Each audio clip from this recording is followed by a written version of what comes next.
And right now, investigators with the NTSB and New York State Police are expected to be back at the scene of that tragic bus crash on the Thruway.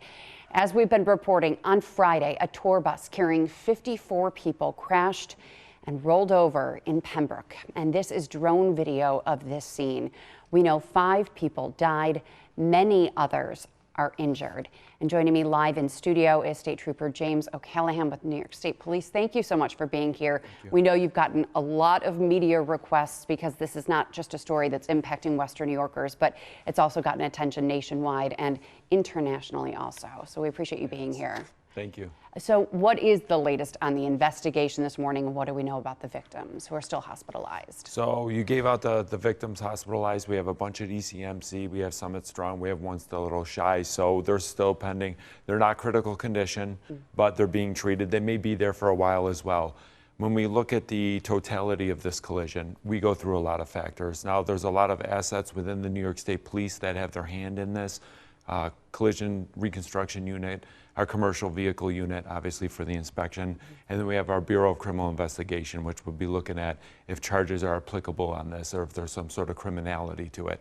We are working closely with the National Traffic Safety Board. We had a meeting that I was involved with yesterday. We went through everything, and at this point, those details and the state police will branch off and work with their specific details within that. It's great having that relationship to work with them. We've worked with them in the past. We've had a lot of usually aviation collisions right here, but with this one being a ground collision. We're sending those assets out. They're able to do a little bit more, but they look at things through a different lens, not quite in the law enforcement lens, but they're able to do a little bit more because they are not law enforcement. For us, evidentiary-wise, you know, people are like, well, there's got to be a camera on the bus, surely, right? We have a lot of different pieces. Remember, that bus rolled. There's a lot of things in there, cell phones, people's handhelds. Things kind of went everywhere. The windows blew out. Almost every window was shattered out. So a lot of those devices are attached to the windshield or at least adjacent to. All of that takes warrants. We have to get warrants, the proper documentation. So right now we're waiting on all those warrants to be passed before we have all this stuff, but we can't actually touch it. So that's kind of the leg, and when that starts happening, then you're going to see the ball get rolling on this. Along with the cameras, was there a data recorder also in the bus that might be able to provide answers? Yes, there is a data recorder. Now remember, this bus is from 2005, right? So this is quite old, you know, as far as vehicle standards go. But there is a data recorder. The newer data recorders are even better technology, right? Things get a little bit better as time goes on. But when we look at a 2005, it'll give us enough to figure out what was going on. Was the driver's foot on the brake, the steering wheel? Does it have data? I guess when we plug it in and start to look at this stuff, our collision reconstruction unit, where was the steering wheel? What was going on? What was the RPMs, the speed, different things like that? They'll be able to utilize all that information, again, waiting on warrants for that. Now, State Police came out pretty early on Friday and said you don't believe it was a mechanical issue on the bus and that there was no driver impairment and possibly the driver was distracted at the time. Can you explain that a little bit more, how we know so quickly that the driver may have been distracted? So when we look at all three of those things, we look at obvious signs of mechanical failure. Was it a blown tire? Was it a brake issue? Was it something strikingly obvious that would cause an entire tour bus to flip over? That is what they went through. So they went through a level of inspection that would look at the major issues that would cause that tour bus to, you know, get into this collision, and they did not find any discrepancies. Not to say that there might be a more finite type of thing, a power loss or something like that. We can't do that until we get the bus upright. We actually turn it back on again, and they go through that, which will happen in I believe today or even tomorrow. But like I said, mechanical, we look at major mechanical issues at that point. And now we move on to, okay, the operator, right? That's the next most common factor in all these collisions. He, very cooperative, did not have signs of any impairment. We ran him through some tests. We obviously did a couple things. We have his blood basically subpoenaed, or a warrant for his blood that was taken at the hospital. So that will all be done in the future. But right away, we had no signs of impairment, no alcohol, you know, smell of alcohol. He was conscious talking. Conscious talking, okay. Completely, you know, able to communicate with us, and we had a linguistics person there as well. Most of the people, if not all of the people, spoke different languages on the bus outside of English, mostly no English. So with that, there was a little bit of a hurdle, but obviously when you're going to treat somebody, you can tell, like, here's my injury. When I was there were a lot of people, you know, taken out of there, the more serious, but I would say not as serious, but there's still abrasions, bleeding. It almost looked like, you know, people got in a fight or fell off a bike or something like that. Like, they're pretty bad. So where did the distraction come from? And what does that mean? Yes, the distraction. So we have multiple different, we've interviewed a lot of people in that area, and we've interviewed the driver. Now we're getting what had happened. We have, I don't want to say conflicting, but we can never take one source's definitive opinion. We're waiting before we make an actual, hey, this is what is more than likely caused the collision. We believe that the driver may have been distracted given the interviews that we have up to this point. Waiting for that camera footage is going to be ideal because that is the driver's compartment.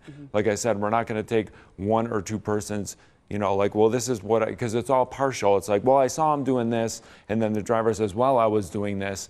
And we can't just say, okay, then that's probably the truth. That's not how we work. We have to make sure that everything is concrete with a, you know, investigation like this, or any investigation that we deal with. And that's what we're waiting for. When we get that camera footage, when we finish up these interviews, when people are obviously being triaged at the hospitals, we will have a better idea of exactly what went on. And that's why we're not putting this out there right away. We believe that there was some sort of distraction involved, not cell phone distraction. I know a lot of people think distracted driving. It is not a cellular distraction. Okay, but any more specifics about the distraction you don't want to get into? Yes, that's all, yes. Okay.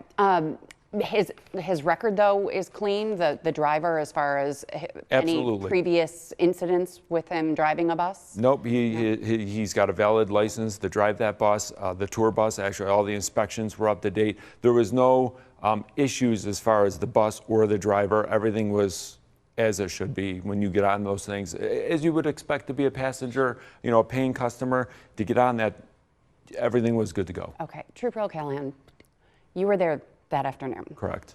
What was it like for you to walk up to this scene? Describe it for our viewers out there who have probably never seen anything like this. Have you seen anything like this before? Unfortunately, yes. I've seen a lot of different scenarios with this. I would say being on the thruway, it was a little bit different. Having the roads closed, obviously you have a lot of people. I'm driving in the median, in the, I don't want to say hammer lane, but the left lane.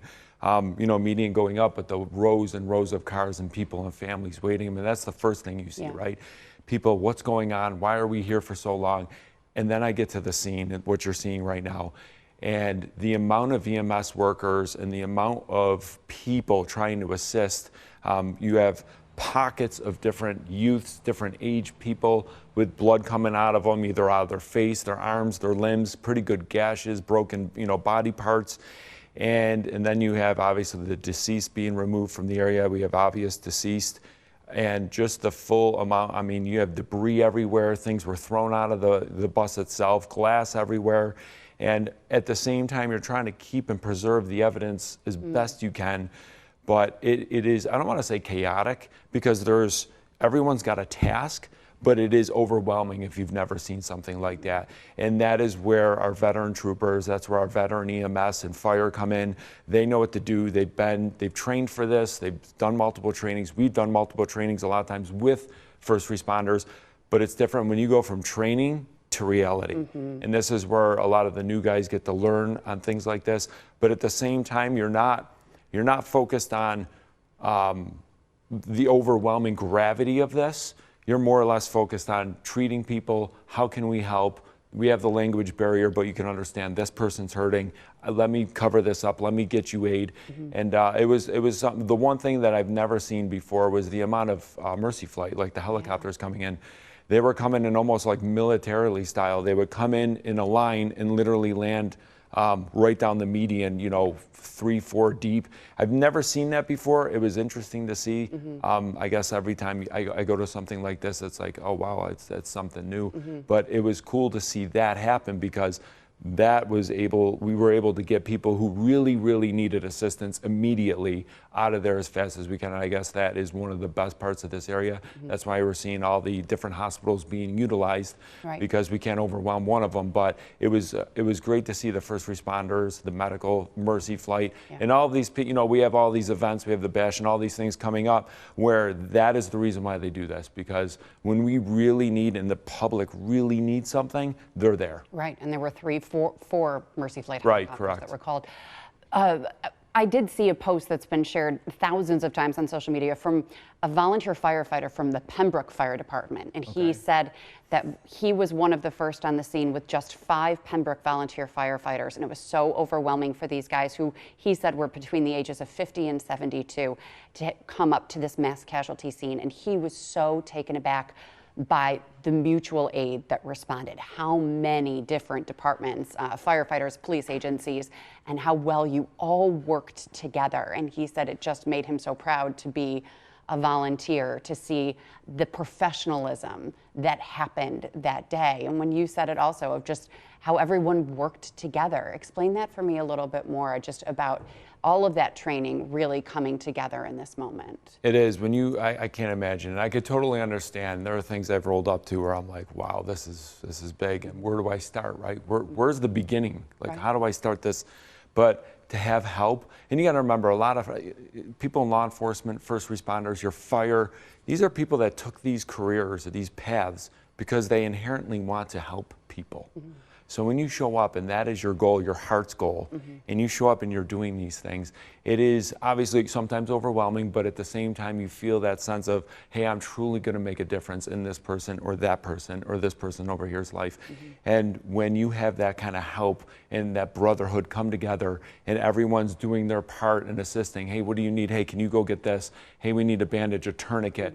And it is neat because you don't have to, everyone just kind of steps in, and different levels, right? You have your EMS, your first responders, and then you have medical, then you might have state police or other local law enforcement. We had Genesee County Sheriff showing up right away, and everyone just knows what to do. You see a need, you fill a need, right? You just, hey, this person needs something, no one's helping them, that's my job right now. And you're gonna stay with that, and you're gonna do that.